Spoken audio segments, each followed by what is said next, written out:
बोलो जयकारा, बोल मेरे श्री गुरु महाराज की जय। जो भाग्यशाली गुरुमुखो इस दुनिया में आकर उस प्रभु के नाम वह भजन में अपने मन को लगाना चाहिए।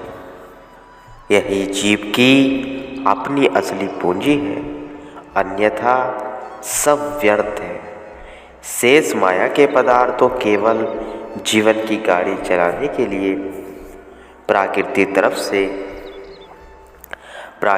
की तरफ से सबको मिले हैं।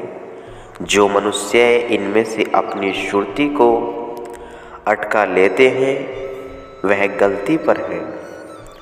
असली वस्तु जो जीव के साथ जानी है वो है मालिक की भक्ति, मालिक का नाम।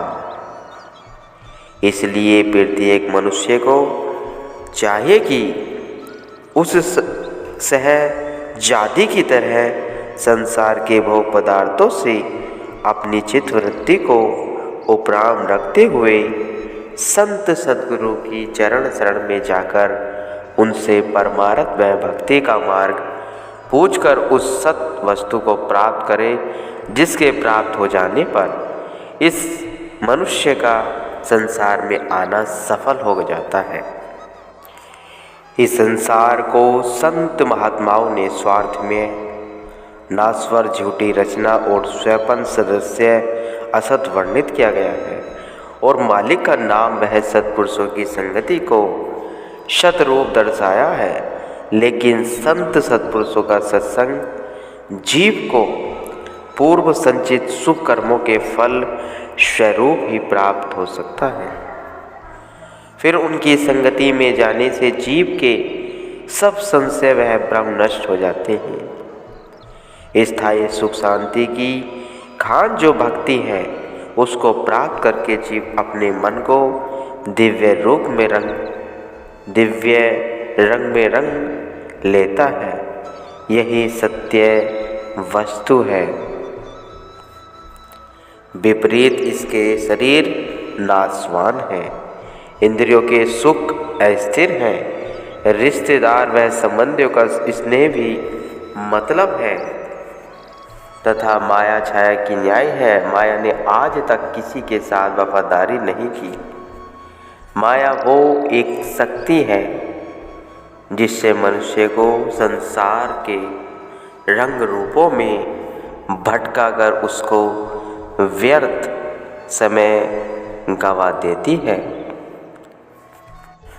श्री संत सद्गुरु जीवों को चेतावनी देते हुए कथन करते हैं कि हे जीव, तू उस दिन को याद कर जबकि माता के गर्भ में तेरे पांव ऊपर की ओर सिर नीचे था, अर्थात तू उल्टा लटका हुआ था।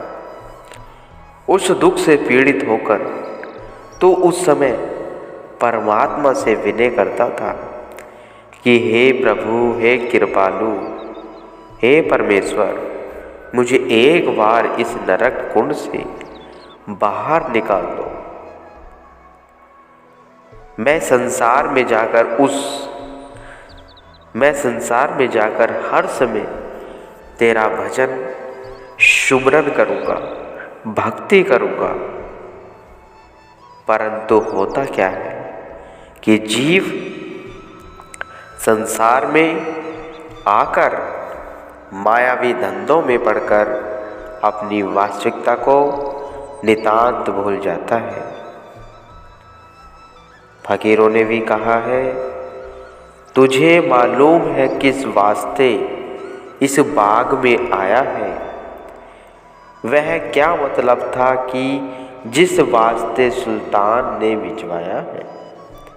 न भूले से भी कोई दम इधर कुछ ध्यान फरमाया कि मैं हूँ कौन, जाता हूँ किधर, किस सिमत से आया।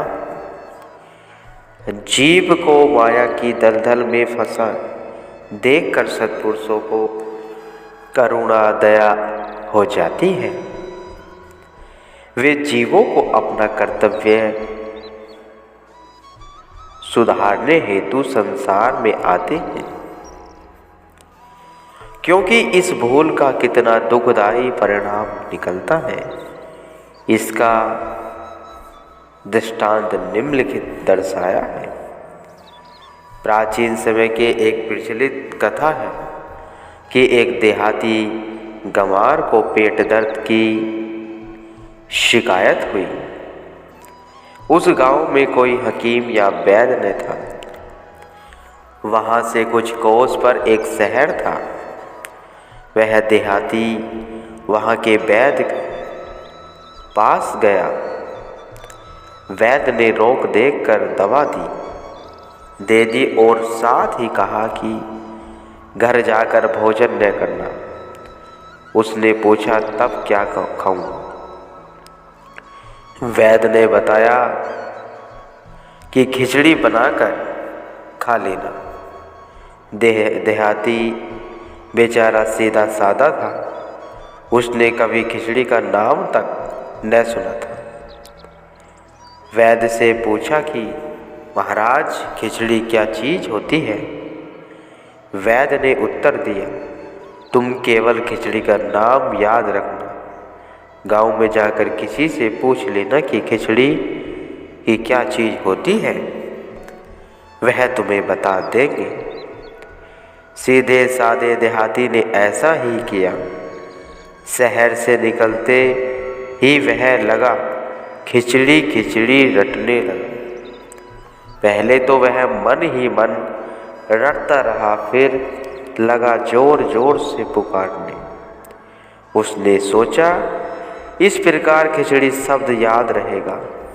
चलते चलते वह एक नदी के किनारे पहुंचा तो वह हाथ पांव मुंह धोकर पानी पीने लगा। पानी पीते समय खिचड़ी की रटन बंद हो गई। पानी पीकर उठा तो वह शब्द भूल चुका था। अब लगा दिमाग दौड़ने कि वैद्य ने खाने को क्या बताया था। कई बार दिमाग लड़ाने पर अंत में उसके मस्तिष्क में यह विचार आया कि खिचड़ी ऐसा ही कोई एक शब्द वैद्य ने बताया था। अब पूर्वतः लगा जोर जोर से रटने, खिचड़ी खिचड़ी। मार्ग में एक खेत पड़ता था। उसमें बाजरे की फसल तैयार खड़ी थी। किसान खेत में से चिड़िया उड़ा रहा था। उधर से गुजरता हुआ यह देहाती अपनी ही धुन में खिचड़ी खिचड़ी जोर जोर से पुकारता चला जा रहा था। किसान ने जब यह आवाज़ सुनी तो सिर से पांव तक गुस्से में भर उठा और कहने लगा, अरे मूर्ख, यहाँ तो हम चिड़ियों को उड़ाते उड़ाते पसीना पसीना हो रहा है और तू कहता है कि खिचड़ी खिचड़ी। किसान ने दौड़कर उसकी गर्दन पकड़ी और 2-4 तड़ातड़ तमाचे जड़ दिए। बोला, क्यों बे, तेरे बाप का खेत है क्या जो तू कहता है खिचड़ी? मेरा तो इन चिड़ियों को उड़ा उड़ा कर नाक में दम हुआ जा रहा है। तू कहता है खा ले खा ले। वह हाथ जोड़कर कांपता हुआ बोला, भले आदमी, मैं तो निर्दोष हूँ। मैं तो वैद्य का बताया पाठ घोट रहा हूँ। अब जो तुम बताओगे वही मैं कहूँगा। किसान कड़का अब आया सीधी राह पर। खबरदार, कभी ऐसी बात मुँह से न निकालना। तुम कहो कि उड़ चिड़ी देहाती बोला, अच्छा यही कहूँगा। और उड़ चिड़ी कहता हुआ अपने गांव की तरफ बढ़ चला।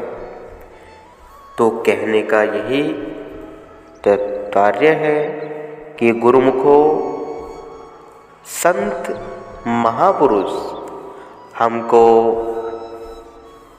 शब्द